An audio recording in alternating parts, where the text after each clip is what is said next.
Saudara kita ini, Welamin dari sekte mana, Bang? Aku ini Kristen Katolik, paman, yang sudah tersadarkan. Oh, Katolik. Kenapa enggak Iya. ini? Apa yang menghalangi saudara untuk meluk Islam? Kalau meluk Islam belum ya, paman ya. Tapi masih dalam tahap proses lah. Alhamdulillah. Amin. Mungkin yang membuat aku sedikit berpikir tentang kekristenan dan Yesus itu sendiri, ada salah satu dari apologet juga kan, mungkin namanya Yonatan, itu yang memposting VT tentang bahwa Yesus itu menikah. Terus aku berpikir, waduh, kalau Yesus itu menikah berarti dia itu bukanlah Tuhan dong.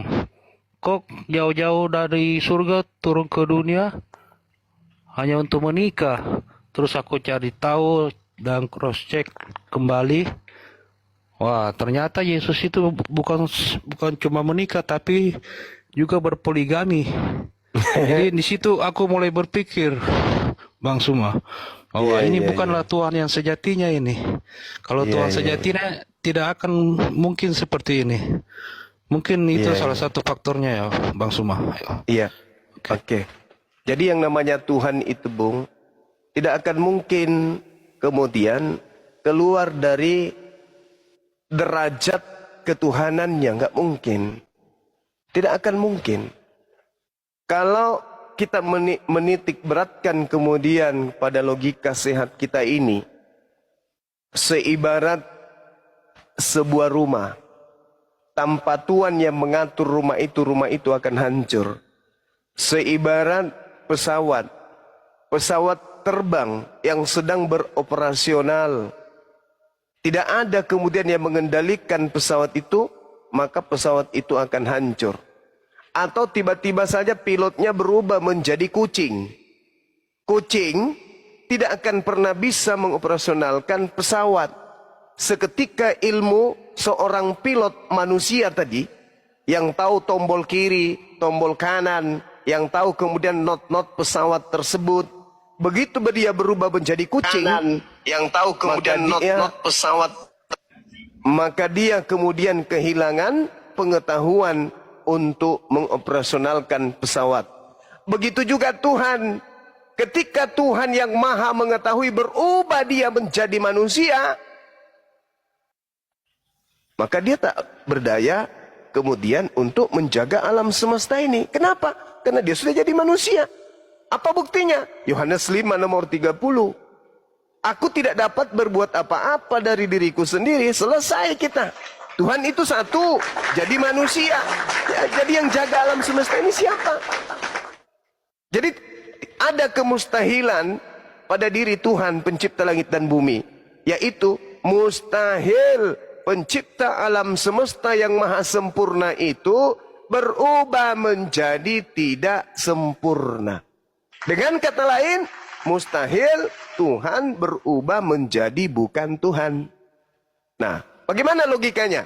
Kalau misalnya ada yang menyangga, oh enggak Bang Suma, Tuhan saya itu menambahkan kemudian kodrat. Menambahkan kodrat, artinya yang tadinya tak ada kodrat itu, diadakan kemudian untuk ada. Segala sesuatu yang diadakan menjadi ada, itu jatuhnya ciptaan. Apakah mungkin Tuhan menciptakan Tuhan? Salah. Ketika Tuhan menciptakan sesuatu ini adalah hal baru, digelari Tuhan, digelari pencipta sekalipun, digelari Sang Maha Kuasa sekalipun, digelari hal yang paling tertinggi seperti Khalik sekalipun, tidak akan mampu gelar-gelar itu merubah kodratnya menjadi hal yang baru alias ciptaan. Apa mungkin Tuhan menciptakan Tuhan yang lebih kecil dari dirinya? Atau Tuhan menciptakan makhluknya yang lebih rendah dari dirinya?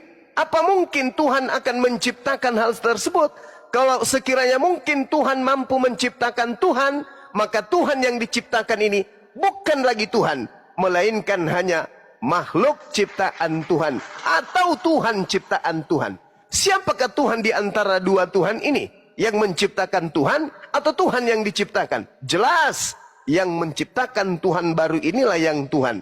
Yang ciptaan baru ini bisa digelari Tuhan, bisa digelari apapun, tapi pada prinsipnya dia adalah ciptaan. Dengan kata lain, dia adalah sesuatu yang berasal dari sang sumber segala-galanya. Tidak sah keimanan seseorang, bukan hanya keimanan, tidak sah orang itu disebut manusia sehat, normal, berakal apabila dia pada posisi tersebut. Kenapa? Mustahile Tuhan menciptakan Tuhan. Yang benar adalah Tuhan menciptakan makhluk, tapi sebagian manusia picik, licik, pasik, salim, menganggap bahwa ciptaan itu adalah Tuhan. Kalau sekiranya mungkin akal kita ini disetting untuk tidak berfungsi selayaknya manusia normal, maka adalah lebih baik saudara Kristen beranggapan Tuhan boleh menciptakan Tuhan baru, tetapi Tuhan baru ini harus menciptakan Tuhan yang jauh lebih besar daripada Tuhan yang tadi. Nah, Tuhan yang baru ini, yang lebih besar dari Tuhan yang menciptakannya, kudu bisa juga menciptakan Tuhan yang baru, yang jauh lebih besar daripada dirinya. Demikian seterusnya. Tuhan menciptakan Tuhan, Tuhan menciptakan Tuhan, Tuhan menciptakan Tuhan. Tuhan yang menciptakan Tuhan ini paling terakhir kemudian menciptakan Tuhan lagi yang paling dahsyat. Maka saya katakan itu konsep gila. Yang betul adalah Tuhan itu tidak berawal. Tuhan itu ada pada posisinya. Dia wujud. Dia tidak ada ketiadaan. Dia berada. Ada sebelum ada kata ada. Itu Tuhan. Sedangkan Yesus, Yohanes 8 nomor 42. Apa kata beliau? Aku keluar dan datang dari Bapa, dan aku datang bukan atas kehendakku sendiri. Selesai dia. Celakalah orang-orang yang menganggap orang ini Tuhan, karena dia sendiri mengaku, aku datang dan keluar dari Bapa, dan aku datang bukan atas kehendakku sendiri. Simple. Kalau orang-orang Kristen, saudara-saudara saya Kristen, mau menggunakan akal, pasti sampai kepada Islam. Bagaimana mungkin ada Tuhan keluar dari Tuhan? Bagaimana mungkin Tuhan datang dari Tuhan? Bagaimana mungkin Tuhan datang bukan atas kehendaknya sendiri? Tidak mungkin itu. Itu mustahil bisa terjadi bagi orang-orang yang berakal. Makanya Al-Quran mengatakan, ulaika hum syarrul bariyah. Anjing tidak mampu kemudian menelaah ini warna hitam, ini warna putih, ini warna kuning. Dia tidak bisa memilah ini tinggi, ini rendah, ini gemuk, ini kurus, ini cantik, ini buruk, dan seterusnya. Tidak bisa anjing itu. Kenapa? Dia tidak berakal. Jadi kalau anjing menyembah anjing, wajar. Kenapa? Dia tak berakal. Makanya Al-Quran mengatakan, ulaika hum syarrul bariyah. Orang-orang kafir itu lebih anjing daripada anjing, lebih kerah daripada kerah, lebih babi daripada babi. Ulaika hum syarrul bariyah. Mereka adalah seburuk-buruknya makhluk. Kenapa? Diberi cahaya berupa akal, tapi cahaya itu dipadamkan sendiri oleh dirinya. Kenapa dipadamkan sendiri oleh dirinya?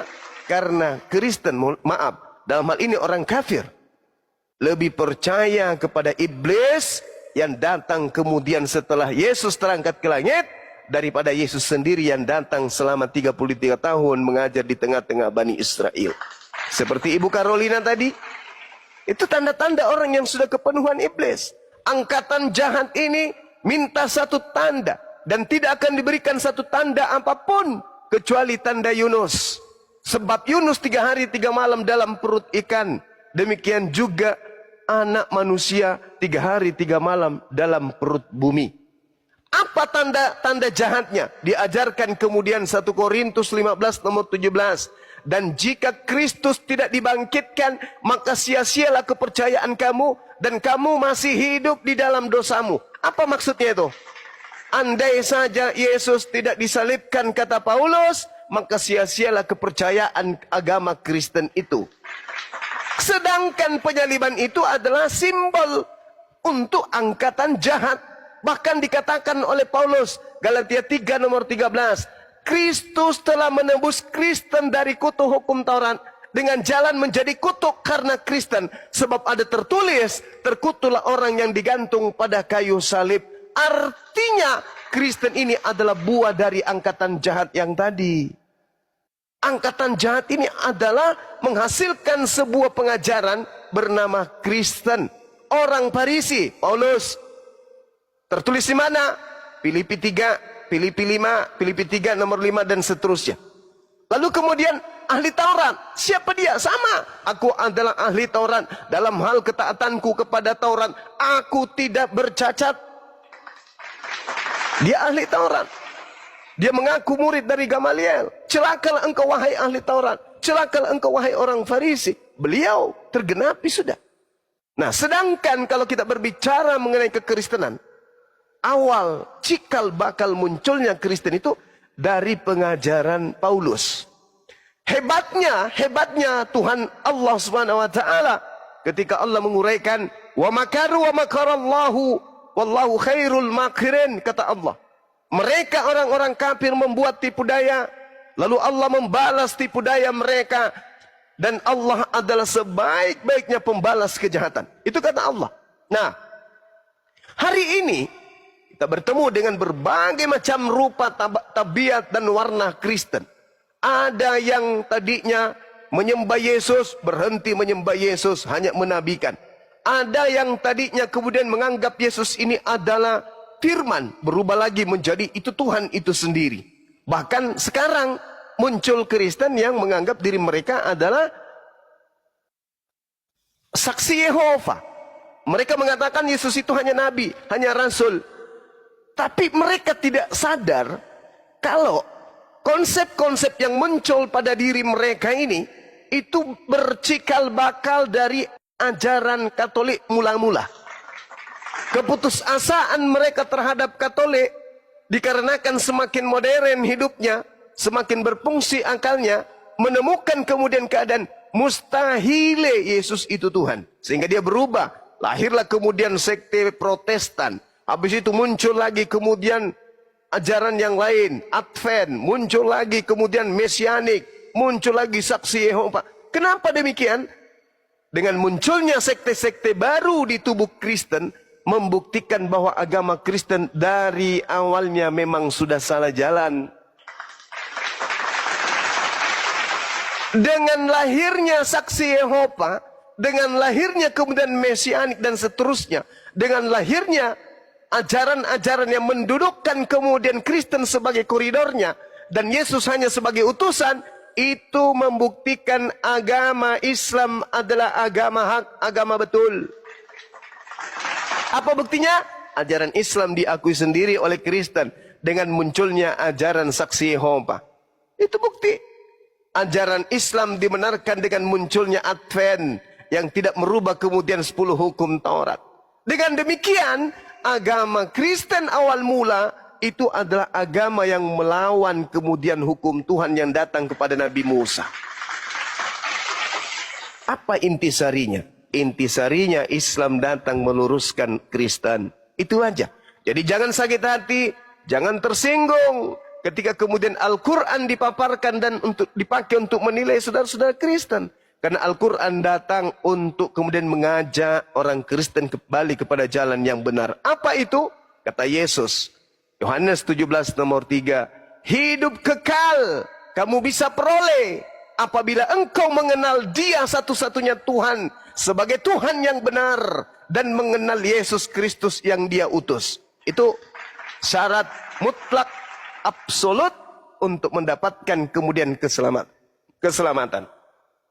Alhamdulillah, kami umat Islam tanpa sebelumnya membaca Bible, tanpa sebelumnya bertetangga dengan orang Kristen, tanpa sebelumnya kemudian belajar Bible, tanpa sebelumnya kemudian hidup bertentangan dengan orang Kristen, umat Islam sudah mengimani datangnya seorang manusia lahir tanpa ayah di tengah-tengah Bani Israel sebagai Nabiullah, sebagai Rasulullah, pembawa berita gembira berupa Injil dan hikmat Taurat kepada Bani Israel. Kami beriman Beliau adalah orang suci terkemuka di dunia dan akhirat, diangkat ke langit oleh karena terancam oleh bahaya kematian yang dipropagandai oleh orang-orang Yahudi dan orang-orang kafir pada masa itu. Alhamdulillah berjalannya waktu, ketemulah Islam dan Kristen di meja akademisi, diskusi, berdebat, kami pelajari Bible. Ternyata yang diuraikan Al-Quran 1400 tahun silam terurai di dalam Bible. Subhanallah. Maka semakin mantap iman kami ketika kemudian Al-Quran mengatakan wa isqala Isa bin Maryam ya bani Israel inni rasulullahi ilaikum ma qultu lahum illa ma amartani bi ani abudullah rabbi wa rabbakum.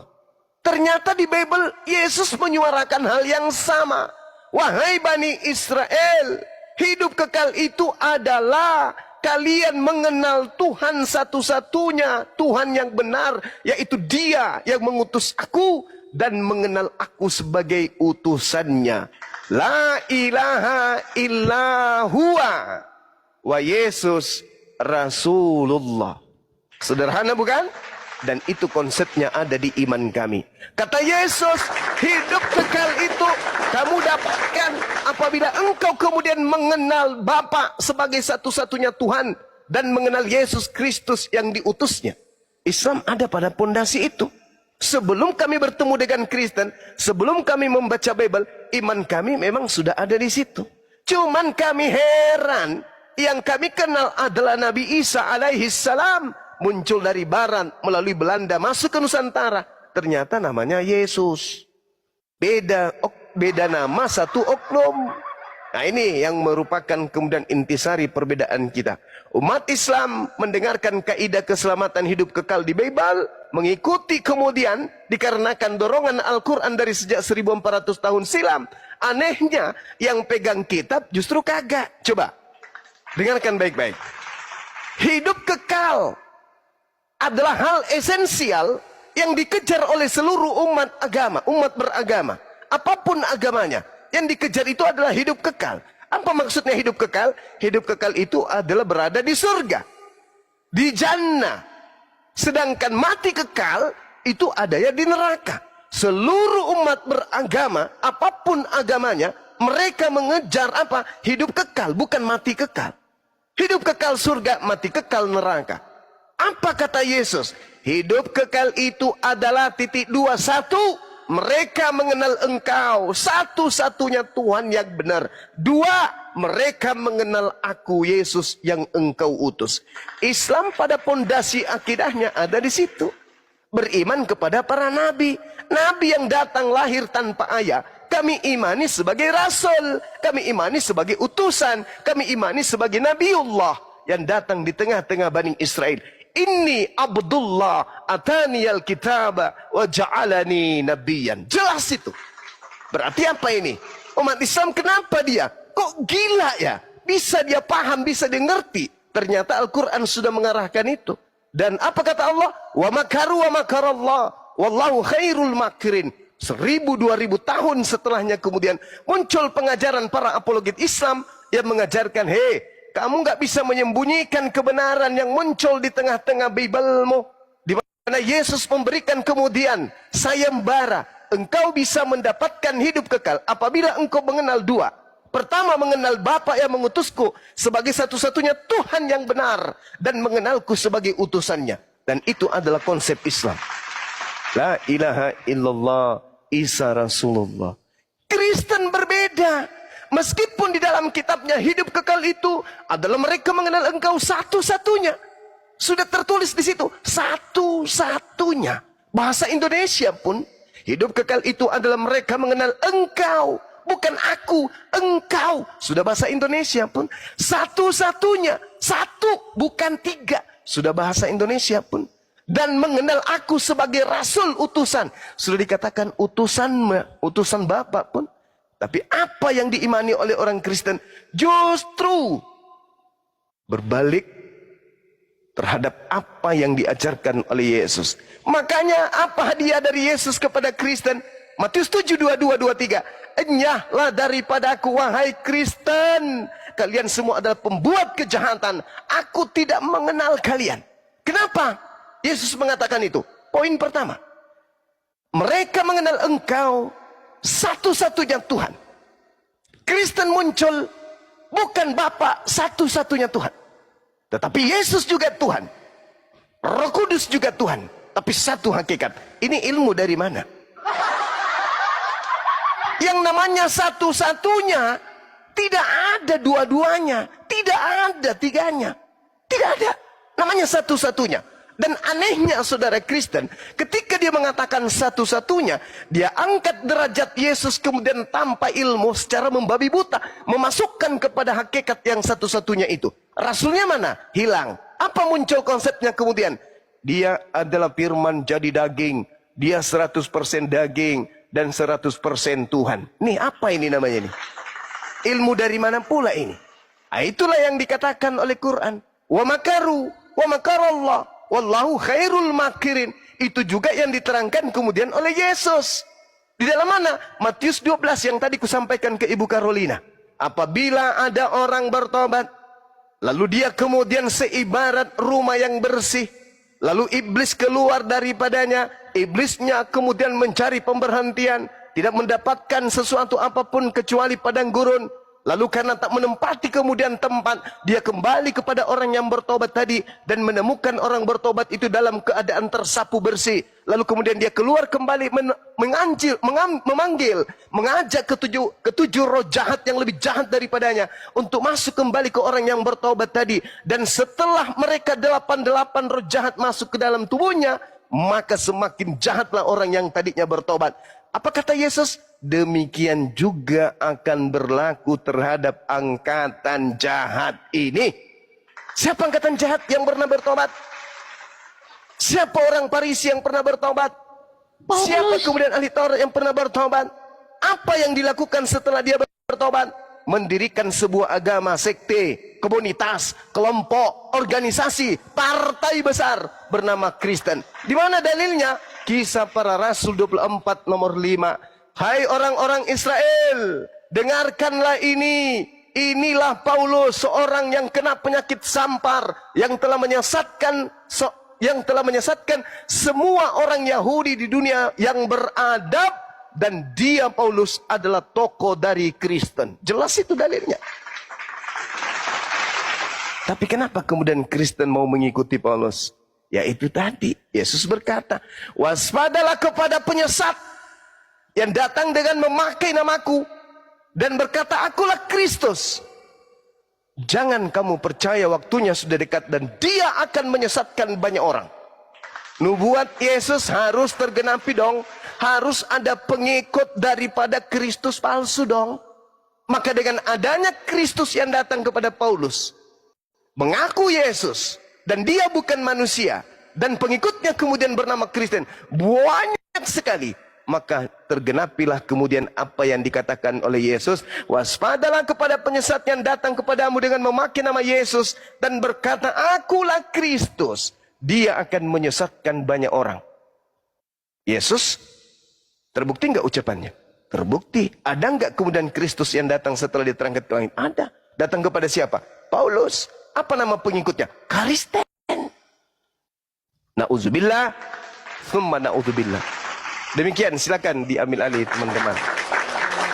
Masya Allah, Gurunda, luar biasa. Tapi begini ya, Ikhwan Fillah, sekali lagi saya ucapkan terima kasih kepada antum semua yang sudah bersedekah melalui tap-tap layar dan koinnya. Semoga semua kebaikan antum dibalas oleh Allah. Silakan Bang Welengrai gini ya, abangku. Coba benar apa yang disampaikan oleh Gurunda ya barusan.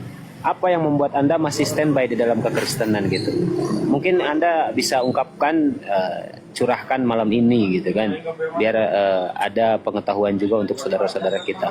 Santai saja, Bro Welengrai. Silakan Bro, silakan ditanggapi dulu, silakan.